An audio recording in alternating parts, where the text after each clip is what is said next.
Phones are ringing off the hook from members, from politicians, from reporters asking us our thoughts on the Maine situation. So we're going to do a video today here. We have Chris, Alex, and myself talking about what happened last night. There's a lot of unknowns about what happened last night. There's a lot of things that are coming into focus about the event. We're going to break down some of the initial factoids, and then from there kind of go over, I guess, the ramifications and what comes next. Because make no mistake, the politicians in D.C. and your state capital have already forgotten about what happened in Maine. They're now moving ahead 100 miles an hour towards their agenda of disarming the American people completely, once and for all. Yeah, this is the way I've said it many, many times. Every time this happens, it's funny. It's an election year too. Weird. But this is the politicians. This is the ruling class playing the role of Rumpelstiltskin. Every time there is a shooting, a mass shooting where the blood of the innocent dead still is on the floor, not even dry, they instantly jump on top of that blood and they work to spin it into political gold for their gun control agenda. And that's it. It's all about disarming us. It's about disarming you and empowering them, the ruling class. So I've been watching Twitter. I've been watching Twitter since last night.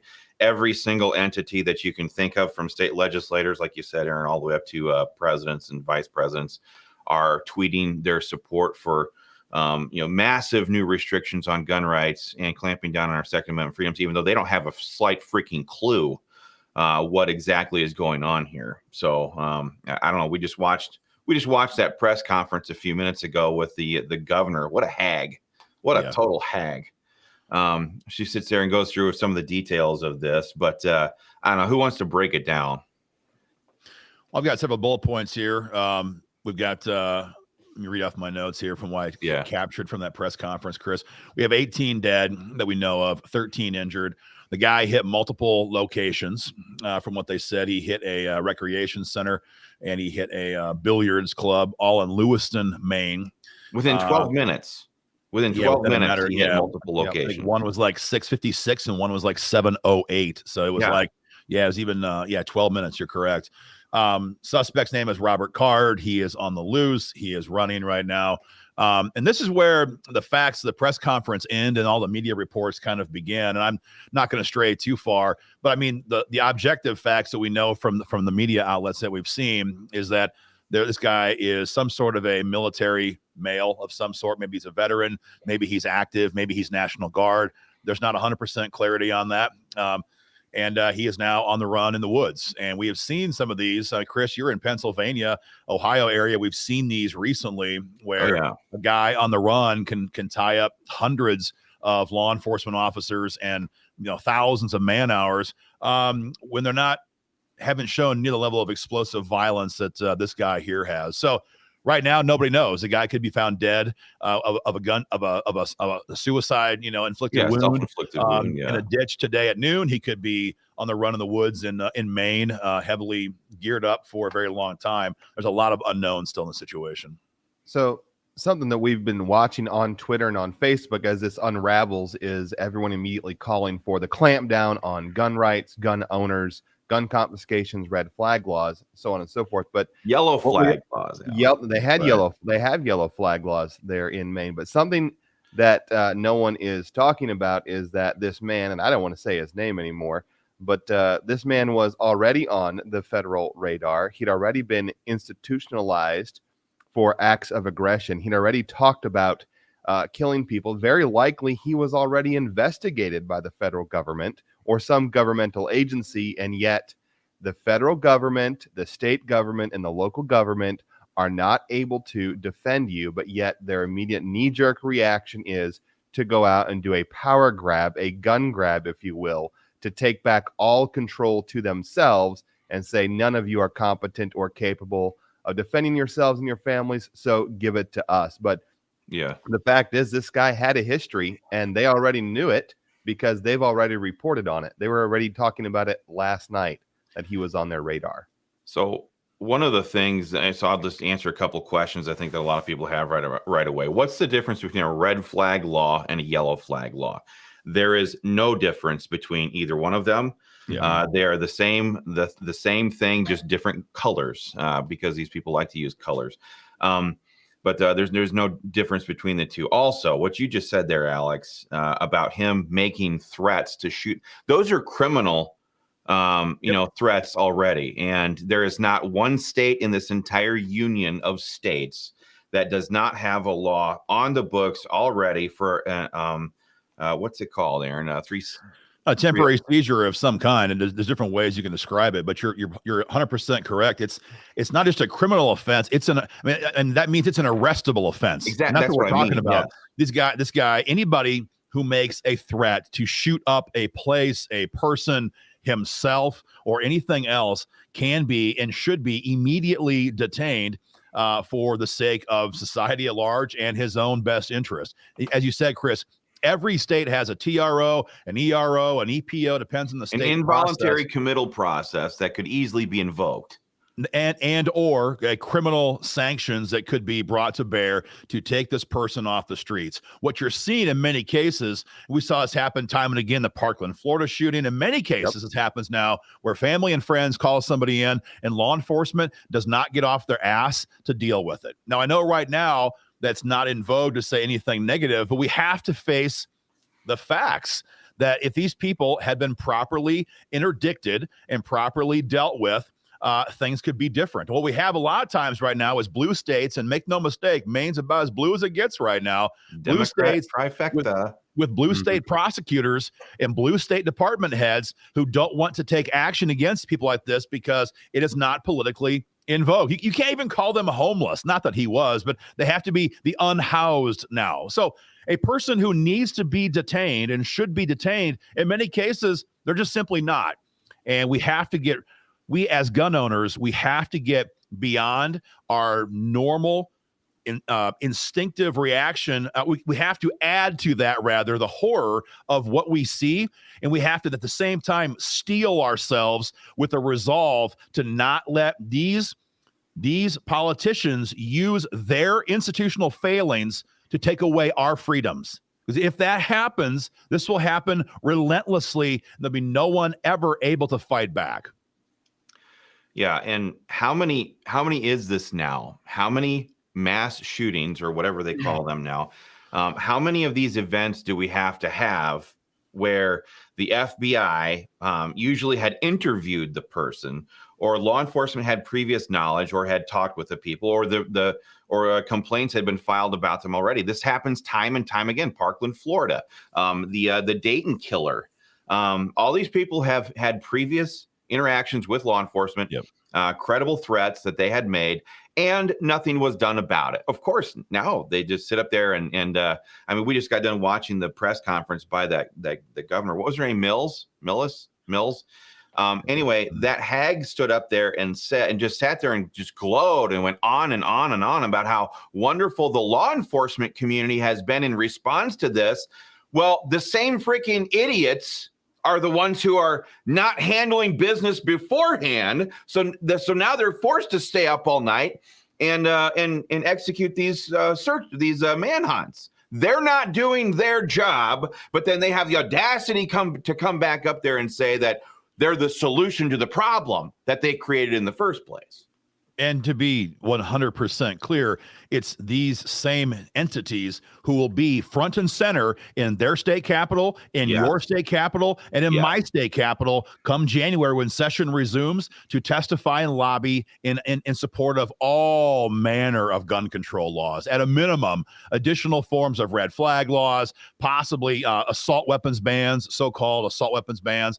The law enforcement lobby in America, and there is, to my knowledge, almost no exceptions. There is a couple elements, but for almost no exceptions, the law enforcement entities as a lobby presence in the state capitol, not the individual officers, but as a lobby entity, are 100% opposed to our right to keep and bear arms. And what we have done is allowed our natural affection towards law and order, towards society, towards stable government, and the natural inclinations that gave us to respect law enforcement that we were all raised with as kids. We have allowed that to then to force us as gun owners to sit back and say they must know best.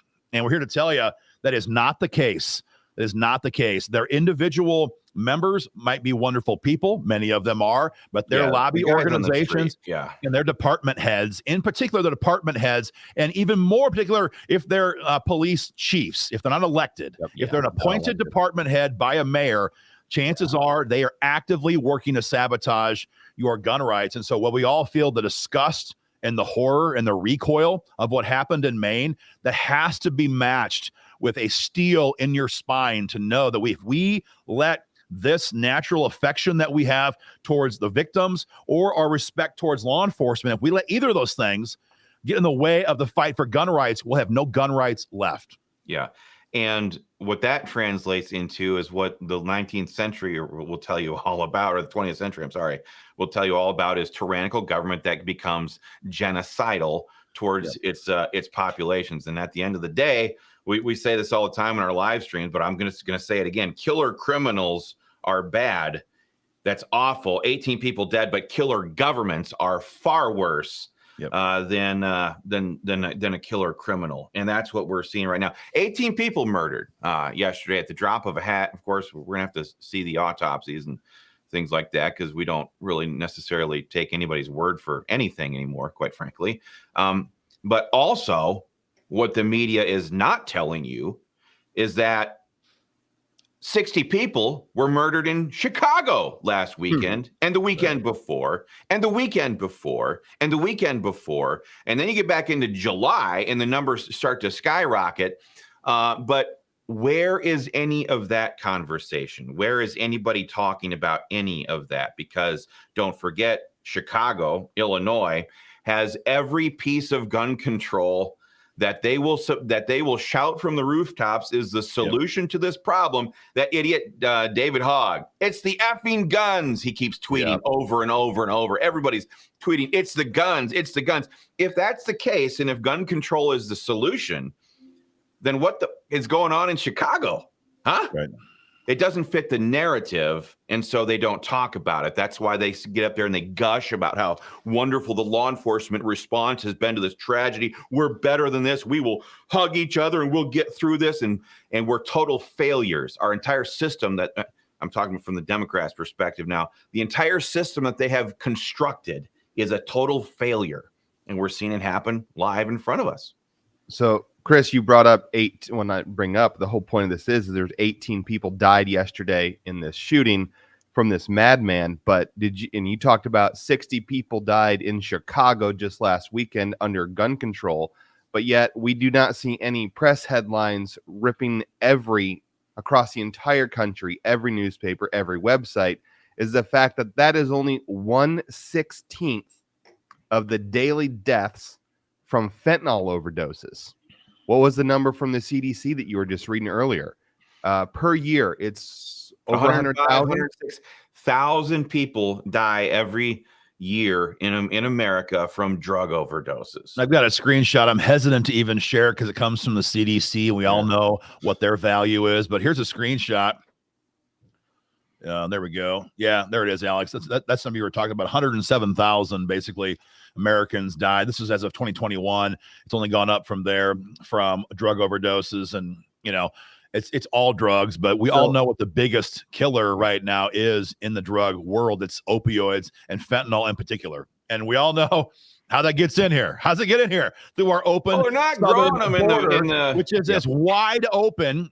As I was going to make a joke about our vice president, I'm not going to do that. It is wide open, and we also all know that China is the manufacturer of these drugs, and so we have hostile governments who are flooding our country, flooding America with fentanyl. 106 dead. What's the math, Alex? You said 200 and how many dead per day? 288 per day. So that's every 3 days, almost 1,000 people, 1,000 Americans are dying from drugs coming in over the open borders. But yet you don't have David Hogg sitting there tweeting out, "It's the open borders. It's the open borders."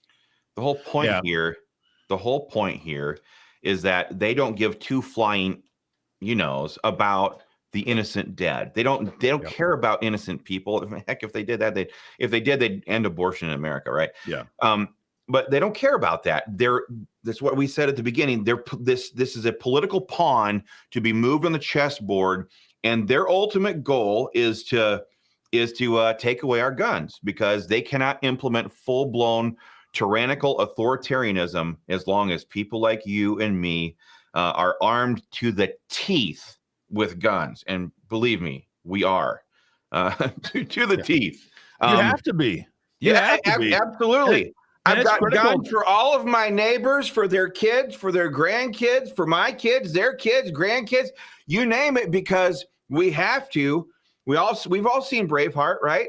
Remember the scene where the king's going to go full-blown tyrant. What do? They go back to their thatched huts, and they reach up into the grass and they pull out the swords that were long ago outlawed, and they say, you know what? It's time. We're going to take back our freedom. And so that's what we modern day Bravehearts have to do. We have to do it. We have to make sure that we've got the guns so that when these people decide to do that, we have the ability to resist their tyranny. And that's what it is at the end of the day. Dead air. And everyone has to have serious conversations. It's kind of funny, Chris. I called you about this last week, 10 days ago. Just how fast the world is devolving now, absolutely out of control. The fact that I guess it was Atlanta airport just last week, some random crazy woman is like stabbing people in the TSA check-in line. I've been to the airport a cajillion times. Actually, all three of us have. The world is devolving, and what we thought was like the normal tolerance for like crazy behavior, it was always like such a rare deal. It's just not rare anymore. People are crazy. The government won't restrain or detain them. They want them on our streets to create the chaos, because they're then selling the cure, which is what? Gun control. We all know that. Well, they did it. They did it in the Bolshevik Revolution. They turned the criminals out. They turned them loose into society. Right. So we need to be thinking about this. I'm speaking to myself here in a different way than we have been in previous decades, because the assumption of a normal, peaceful society is quickly coming to an end, and that affects everything about the way you go to church, the way you go out with your family, the way you go out to eat, and everything has to be reconsidered. This happened in a billiards club, a pool hall last night, and at some kind of a recreation. A lot of time in billiards clubs, man. Yeah.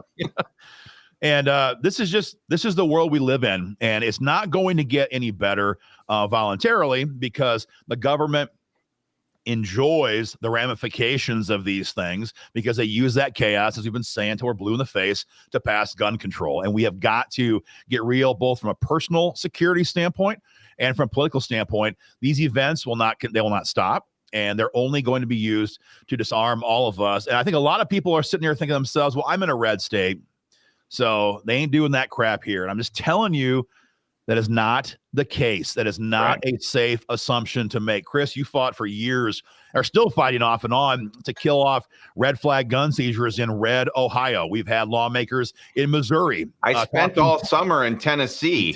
We were in Tennessee. Yeah, I forgot. So many states. Yep. We have lawmakers in Missouri talking about red flag laws. We have lawmakers in Wyoming, for heaven's sakes, had recently talked about a version of red flag laws. So we have Republicans all across this country, especially the state level, who would stab us in the back in a moment. And we have got to be real with that. They have got to be hearing from us. They've got to be hearing from you individually. You see them at church, you see them at a forum, you see them at an event, you see them at the Baumgar's hardware store. Better talk to them and say, you know what? There's no quarter here. There's no inch that I will accept you giving away for my freedoms. I will not be willing to live in a society where bad guys can have weapons like that guy had last night, and I have nothing but prayer to fight back with. I'm going to be armed. I'm going to defend my family. And if you don't fight to defend those freedoms in the state capitol or in Congress, I'll find somebody else who will. Preach it. It turns out that when you take God out of the schools, when you implement a welfare state that totally destroys the role of fathers in families, especially in minority populations, when you destroy the family unit, then when the Marxists take control of all of the institutions within a culture, it turns out that chaos and moral degeneracy skyrocket. That's exactly what we're seeing here. It's not. And it was intended that way. Yeah, exactly. This isn't a failure of our public schools. This is exactly what they've intended. Purpose. This is the results that they've been looking for, to undermine and destroy the Western Christian culture that America was built upon.